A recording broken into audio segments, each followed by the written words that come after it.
Produtores rurais têm reclamado do alto custo de produção provocado, em parte, pelo preço do milho.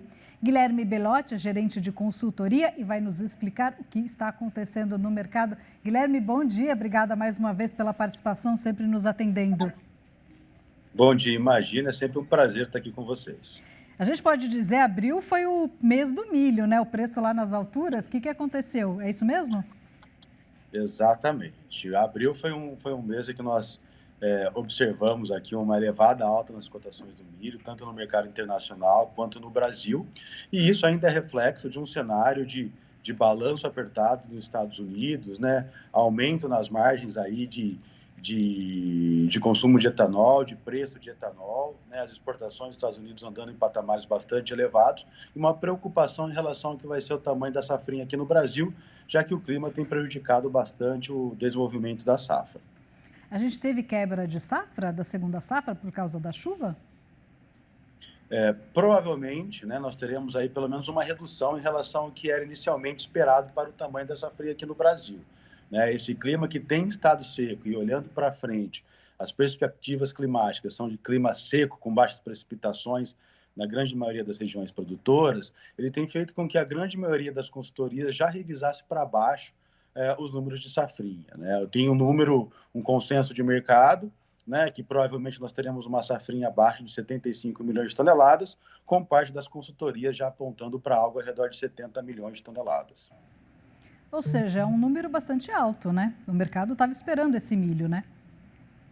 O mercado espera esse milho, mas anterior ao início do plantio, a expectativa era que fosse uma produção na casa de 80, 83 milhões de toneladas. Né? E quando nós olhamos o balanço global, que está apertado, e olhamos internamente para o que está acontecendo aqui no Brasil, havia uma expectativa de que essa oferta maior de safrinha aqui fosse suficiente para trazer um balanço mais confortável no Brasil, um estoque de passagem mais confortável no final do ano.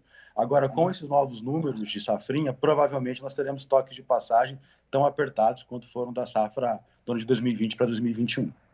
Isso mostra como o planejamento é super importante na agricultura. Claro que tem os imprevistos, mas com atraso no plantio da soja, na colheita da soja, acabou atrasando o plantio das safras, da segunda safra de milho, aí a chuva acabou não ajudando também, né? Isso mostra como o planejamento é importante. Exatamente.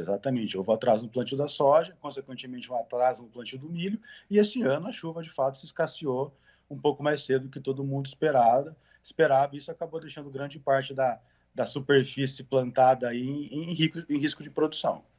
Agora a gente tem números, a saca de 60 quilos tem batido a casa dos R$60, ou chegado muito perto, né?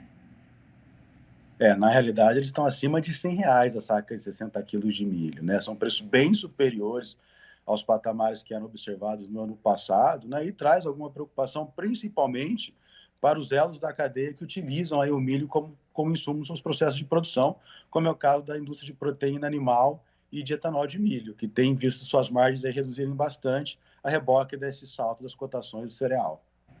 A gente tem mostrado aqui, conversado com alguns produtores que falam do aumento de custo de produção, como isso tem pesado no bolso, e tem até alguns produtores trocando milho pelo trigo. Só que o trigo tem subido também no mercado, né?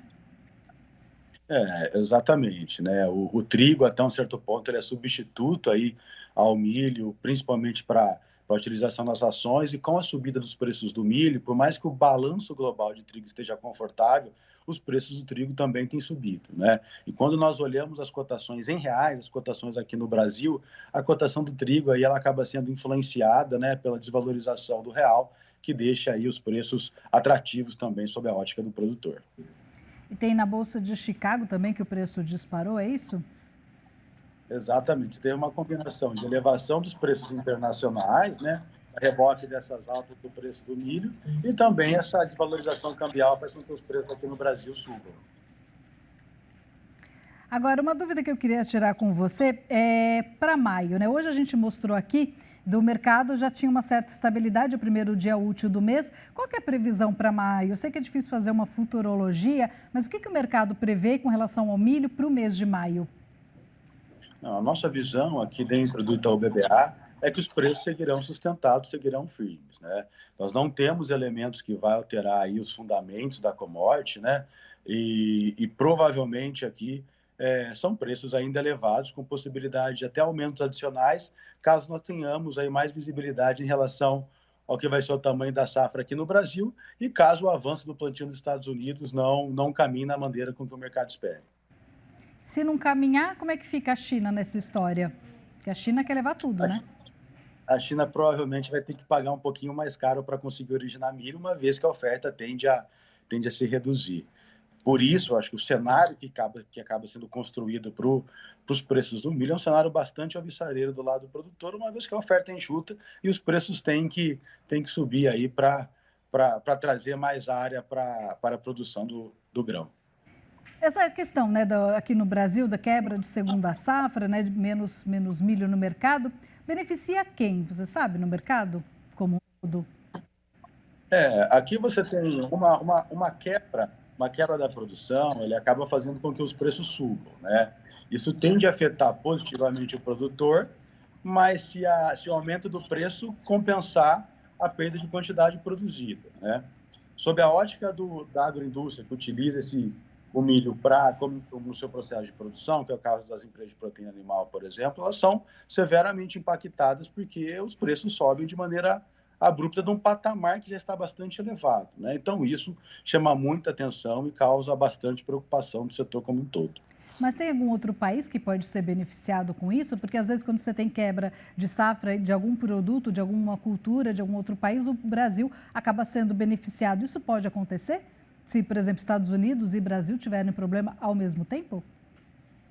Provavelmente, né, a Ucrânia, né, que é um importante país produtor e exportador, e a safra até agora não tem indícios de problemas, né, provavelmente vai se beneficiar conseguindo alocar mais grãos no mercado internacional, né? Mas é importante comentar também, quando a gente olha a Argentina, que é um outro importante exportador, ele está com problema na safra, está colhendo a safra de milho agora e vai ser uma safra menor do que foi no ano anterior.